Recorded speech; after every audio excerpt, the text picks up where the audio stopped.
الحمد لله رب العالمين بارئ الخلائق الأجمعين وباعث الأنبياء المرسلين ثم الصلاة والسلام على سيدنا ونبينا محمد وآله الطيبين الطاهرين اللهم اجعلنا من المتمسكين بولایت علی بن ابی طالب صلوات دیجیے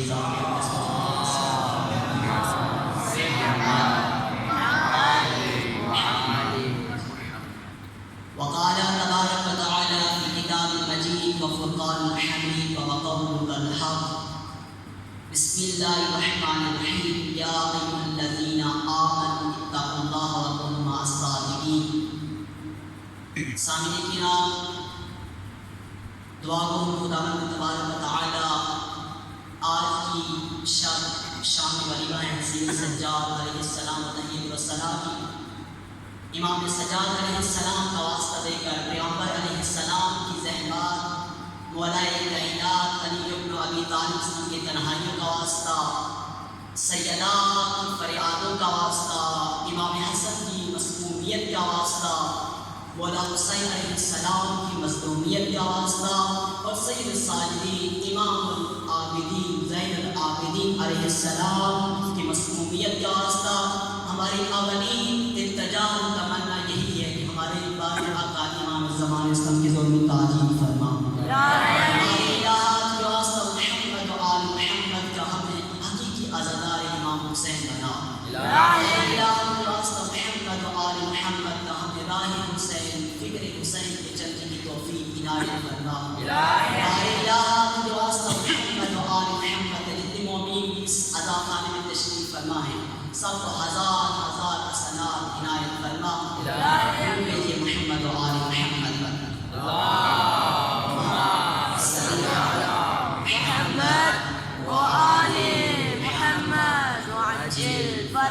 مومنین کرام، آپ کی خدمت میں نے قرآن مجید فرقان حمید کی آئے مجیدہ کی تلاوت کا شرح حاصل ہے.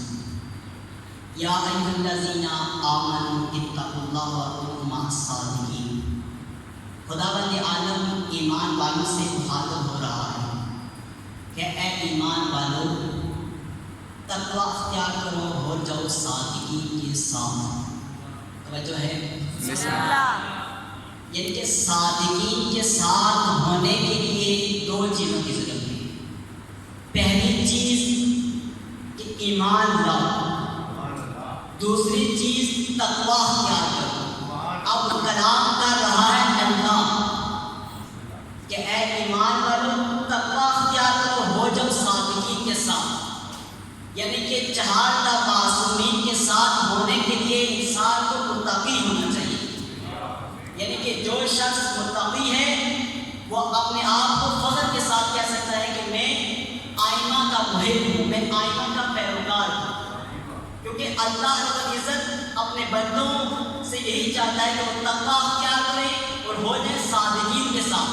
بس قرآن کی اس آیت مجیدہ سے کہ صادقین کے ساتھ ہونے کے لیے ایمان بھی شرط، پھر تقوی بھی. جہاں بھی قرآن میں، جہاں بھی احادیث میں لفظ ایمان آیا اس کے بعد عمل کا نام آیا.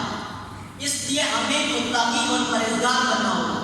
آج جس امام کی شہادت کی شام ہے، شام غریبہ ہے، اس امام کی سیرت پہ ذرا ہم نظر ڈالیں، جس کا نام لینے سے پہلے ہم سجاد کہتے ہیں. اس امام کی کیا عظمت کہ جس امام کا نام ہم نہیں لیتے تو کہتے ہیں سجاد امام. کیوں؟ سجدوں کی زینت امام، عبادتوں کی زینت امام. تاریخ سید سجاد اسلام کی زندگی کا اگر آپ مطالعہ کریں تو دو چیزیں آپ کو نظر آئیں گی. یہ مولا اپنے زمانے کے سب سے بڑے عابد بھی تھے، یہ مولا اپنے بابا کے سب سے بڑے عزادار بھی تھے. بس آج کے دور کے تشیع کے لیے، بدعت تشیع کے لیے دو چیزیں ہیں: عزاداری کے ساتھ ساتھ عبادت الہی، عبادت الہی کے ساتھ ساتھ عزاداری. یہ دو چیزیں جدا نہیں ہیں. یہ درس سید سجاد ہے کہ اگر عزاداری کرتے ہو تو ساتھ عبادت الہی بھی انجام دو، اگر عبادت الہی کرتے ہو تو ساتھ عزاداری کی شودا بھی انجام دو. اس لیے ہمیں ایک ایسا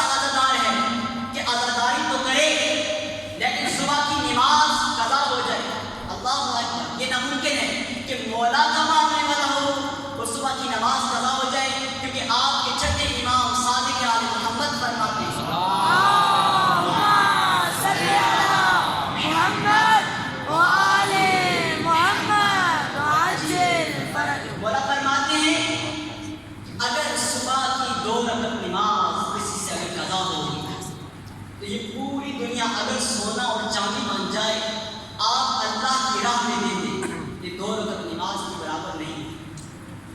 اب مولا کے اس فرمان میں آپ نے توجہ فرمائی، 2 رکعت صبح کی نماز اگر علی کے ماننے والے سے قضا ہو گئی، پوری دنیا سونا اور چاندی بن جائے، یہ پوری دنیا اللہ کی راہ پہ دے دے، 2 رکعت نماز کے برابر نہیں۔ اب اگر ہم اپنے گربان میں جوڑ کر دیکھیں کہ ہم روز بروز کتنی نمازیں قضا ہو گئی ہم سے، پھر ہم سید سجاد علیہ السلام کا ہم کس عادت کے ساتھ لائیں، کس حال کے ساتھ منائیں؟ کیونکہ یہ آزاد خانے میں آتے ہیں ذکر حسین سننے کے لیے، کیوں؟ ذکر حسین سن کر اس میں عمل پیرا ہوں۔ یہ درس کربلا ہے، یہ مجالس ہماری تربیت گاہیں ہیں، یہاں سے درس ملتا ہے۔ اگر ہم اس آزاد خانے میں آتے ہیں، اس جامعہ میں آتے ہیں تو حسینی بن کر لیں۔ اگر ہم محرم حرام میں، سفر مظفر میں، ایام اعظام مناتے ہیں تو ہمیں پورا سال حسینی بننا پڑے گا، مشن حسین پہ کام کرنا ہوگا۔ صرف داستان یا حسین کرنے کا فائدہ نہیں ہے، کیوں؟ مقصد حسین کو اگر ہم نہ سمجھے، فکر حسین پہ نہ چلے تو ہمیں کردار سید ساجدین چاہیے، ہماری سیرہ ان کی سیرہ کی طرح چاہیے، ہم ان کے راہ پہ چلیں۔ یہ درس ہے۔ ہم چھوٹی سی بات پہ برداشت آج تک ہمارے معاشرے میں نہیں رہی، چھوٹی سی بات کی ایک دوسرے کو گربان پکڑ ہوتے ہیں، لیکن آپ کی امام کا کیا درس ہے؟ ایک شخص امام کے پاس آ کر امام کی توہین کرتا ہے، امام کو برا بھلا کہتا ہے، لیکن جب وہ گھر واپس کیا امام تیار ہو کر اس کے دروازے کے پاس دستک دی، وہ شخص ڈر گیا، کہا کہ امام اب آگے انتقام لے لیں گے، لیکن امام نے کیا کرنا ہے کہ جتنی باتیں تم نے کہیں اگر مجھ میں ہیں تو خدا مجھے معاف کرے، اگر نہیں تو خدا کی ہدایت کرے۔ یہ ہے درس امام سجاد علیہ السلام۔ اور آج کے دور میں جو لوگ توحید کو نہیں سمجھتے آج تک، ان کے لیے بھی درس ہے امام سجاد السلام کی سیرہ زندگی۔ آپ دیکھیں، اگر سیدہ سجادیہ کے ہر دعا کو دیکھیں، ہر دعا کی ابتدا اللہ کی وحدانیت سے ہو رہی ہے کہ اللہ کے ساتھ کس طرح رات و نیاز کر رہے ہیں امام۔ یہ تمام چیزیں ہمیں امام کی زندگی سے نظر آتی ہیں۔ 34 یا 35 سال واقعہ کربلا کے بعد امام زندہ رہے، تو پوری زندگی یہ جو 34 سے 35 سال زندگی امامت رہی، اس میں امام نے آزاداری سے شہادہ بھی قائم کی اور عبادت الہی نماز بھی انجام دی۔ اور آپ پتہ ہے کربلا، ہم تو بس 2 محرم کو کربلا پہنچا کر نہیں دیکھتے کہ مولا نے راستے میں کہاں کہاں خطبات دیے، کس کس کو دعوت دی، کیوں؟ لوگ نمازیں پڑھ رہے تھے، قرآن کی تلاوت کر رہے تھے، لیکن وجہ کیا تھی؟ حق کو حق کرنے کو کوئی تیار نہیں تھا۔ حق سمجھ کر حق کی علی آواز نہ کرنا یہ حق کی توہین ہے۔ تو امام سجاد علیہ السلام کا تحیت و ثنا نے درود بھیجیے، اللہم صلی علی محمد وآل محمد۔ لیکن میں آج کہتا ہوں درود کی کیا فضیلت ہے۔ معصوم فرماتے ہیں اگر کسی قبرستان میں ایک دفعہ سماعت پڑ جائے، اللہ اس درود کی برکت سے پورے قبرستان سے عذاب اٹھا دیتا ہے۔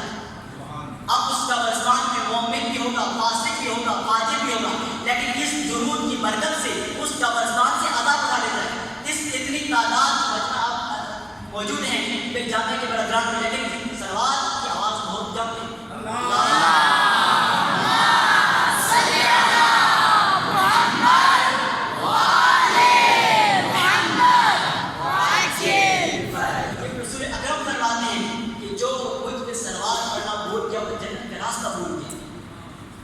سلوات کی بہت زیادہ ہے، یہ واحد کام ہے کہ اللہ خود بھی انجام دے رہا ہے، ملائکہ کو بھی کہا، آپ لوگوں کو بھی۔ اس لیے یہ سلوات جب بھی مشکلات پریشانیاں آپ کو آئیں، آپ سلوات کو سمندر بہا دیں۔ ہمیں زندگی امام سجاد سے سبق حاصل کرنا ہوگا، امام نے کس طرح وحدانیت کا درس دیا ہے۔ آج ہم لوگ صحیفہ سجادیہ نہیں پڑھتے، صحیفہ سجادیہ کی توضیحات کے ترجمے میں ہم لوگ فکر نہیں کرتے کہ آپ کی امام اپنے رب سے کس طرح ہم کلام کرتے ہیں۔ ہم لوگوں نے ذکر حسین کیا، لیکن راہ حسین نے ذکر حسین کو چھوڑ دیا، کیونکہ آپ کی امام ابا عبداللہ الحسین فرماتے ہیں کہ مومن وہ شخص ہے جس کے دل میں کسی کے کینہ اور بغض نہ ہو۔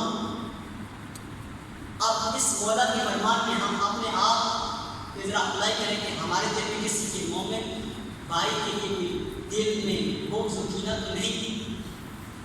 اگر ہمارے دل میں کوئی بغض و کینہ ہے تو سمجھیں کہ ہم مولا کے فرمان میں مولا فرمان مومن وہ شخص ہے جس کے دل میں کسی دوسرے بھائی کے لیے تھوڑا خیال نہ ہو، کیونکہ مومن ہمیشہ دوسرے مومن کے لیے بہتر سوچتا ہے. یہ درس امام سجاد علیہ السلام علیہ وسلم ہے. 35 سال امام زندہ رہے. امام نے جب بھی رات کو عبادت کرتے تھے، دن کو روزہ رکھتے تھے. افطاری کے بعد جب خادم افطاری کا سامان آتا تو امام رو پڑھتے تھے. امام کہتے تھے میں کس طرح افطار کروں، میرے بابا کو بھوکا اور پیاسا زبان کیا. تو مومنین کرام آج کی رات سے ہمیں درس حاصل کرنا چاہیے. دیکھیں کس طرح دشمن کے ناپاک سازشوں کو ناکام کو نصب نابود کے امام کو خود کو یہ تھوڑا سا انسان سوچے مسائل اس سے بڑا مسائل نہیں کہ جب بھی امام سے پوچھا جاتا تھا کہ مولا سب سے زیادہ آپ کو مصیبت سب سے مشکل وقت آپ کا کہاں تھا، مولا کہتے تھے الشام الشام الشام. وہ مولا جو پہلے خون کے پہلے پانی کے آنسو روتا رہا، جب خون کے آنسو رونا شروع کیے پھر لائنوں نے کیونکہ مقصد حسین آزاداری حسین کو جو آگے لے کر نشن حسین کو چلی وہ سیدہ اور مولا حسین علیہ السلام کی فرزند کی گرامی تھی. تو دشمن نے کی آخری سازش مسمومیت ذہن کے ذریعے شیخ کی. تو آج اچھا یہی دعا کرتا ہوں خدا تبارک و تعالیٰ ہمیں وقت کے امام کی ضرور کی تیاری کرنے کی توفیق نصیب فرمائے. ہماری شریعت کے پورا ہونے کے لیے جہاں جہاں ہم اپنی ذکر حسین کر رہے ہیں ان تمام دشمن کی ناپاک سازشوں کے لیے اور پاکستان کی حفاظت کے لیے محمد اللہ